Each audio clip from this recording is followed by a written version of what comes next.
اعوذ باللہ من الشیطان اللعین الرجیم بسم اللہ الرحمن الرحیم السلام علیکم ورحمۃ اللہ وبرکاتہ۔ ہماری بحث تجوید القرآن کے حوالے سے چل رہی تھی اور ہم نے اہم ترین حروف کا بتایا تھا کہ وہ حروف کہاں کہاں سے ادا ہوتے ہیں اور کس حروف کو کتنا موٹا پڑھتے ہیں اور کس طرح سے ادا کرتے ہیں۔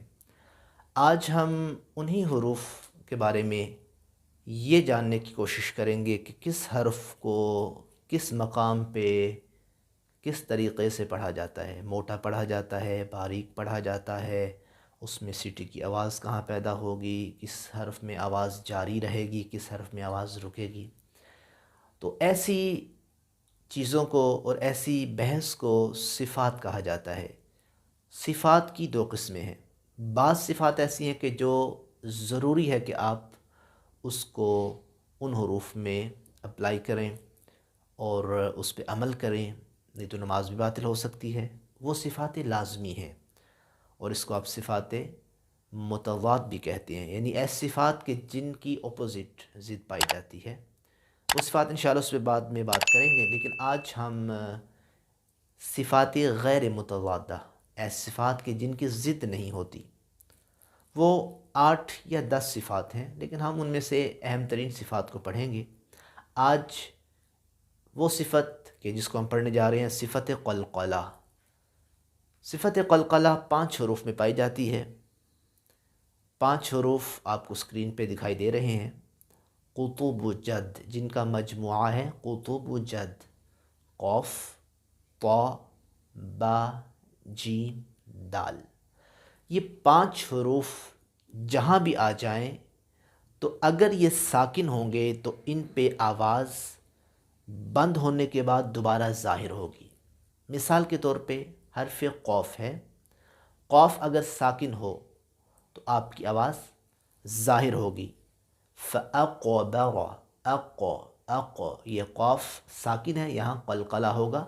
فَأَقْبَرَ، اقبر، الحق، الحق۔ اور اس طرح حرف طا ہے، طا اگر ساکن ہوگا تو یہاں بھی آواز بند ہوگی پھر ظاہر ہوگی، جیسے الطہر، الطہر، فوسطن، فوسطن، تطہیر، تط، یعنی طا میں آواز ظاہر ہوگی۔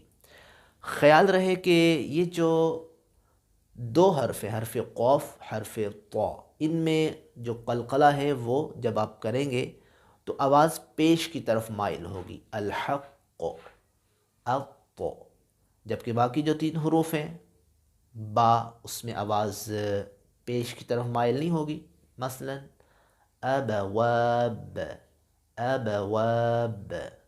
دال کی مثال اجداد، اجداد۔ اور اس طرح قطب جد، با کی مثال ہوگی، جیم کی مثال بھی آ گئی اجداد میں، اور دال کی بھی۔ اب ہم سورہ توحید کی پریکٹس کرتے ہیں، اور خیال رہے کہ اس سورہ توحید کے آخر میں دال آ رہی ہے اور وہاں قلقلہ ہوگا۔ اعوذ باللہ من الشیطان الرجیم، بسم اللہ الرحمن الرحیم۔